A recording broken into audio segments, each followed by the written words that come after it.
So last night I watched the mayor's questions live online and listened to our current mayor spend 2 hours asking various questions, including some from one of his challengers from the Conservative Party. And if you want to never get 2 hours of your life back, I highly encourage you to watch it.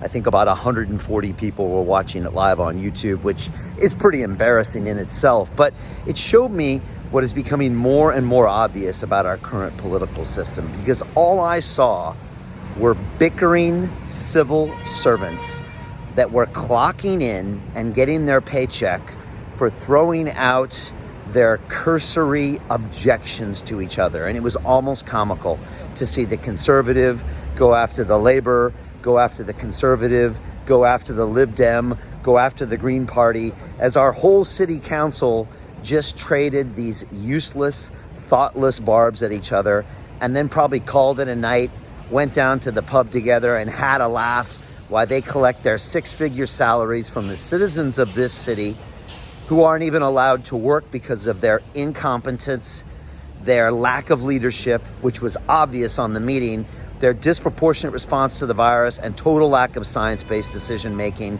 They're asking for bailouts. They're not providing us solutions. And it shows me what this two-party system is all about.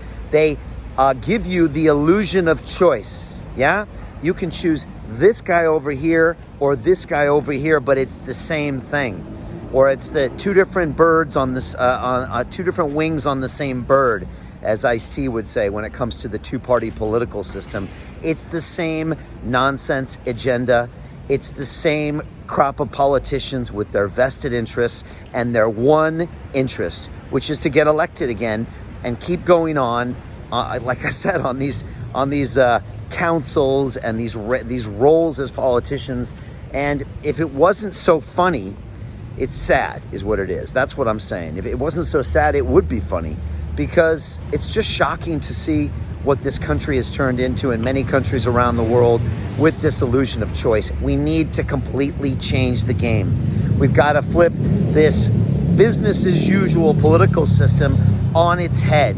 And we've got to show that the mayor of London can change a city with real leadership.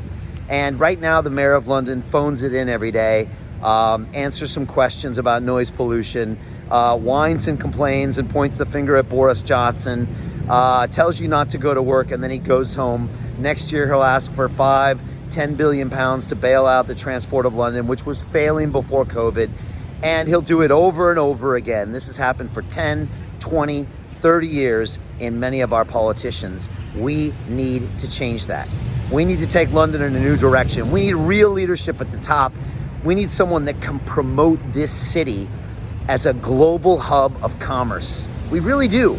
This is one of the greatest brands in the world, London Real. That's why I named my show London Real. It's an incredible brand, this city. It's full of incredible people, incredible history, incredible culture, and indomitable spirit, incredible innovation, incredible technology. Why don't we use it? Why don't we have leaders that feature us and focus us and incubate us and take us to the next level? I don't know. I don't know why. I think it's because they only know how to do business as politicians, and politicians have always just trudged along in a mediocre way, and they're basically glorified administrators and bureaucrats. But that's not what the mayor of London needs to be.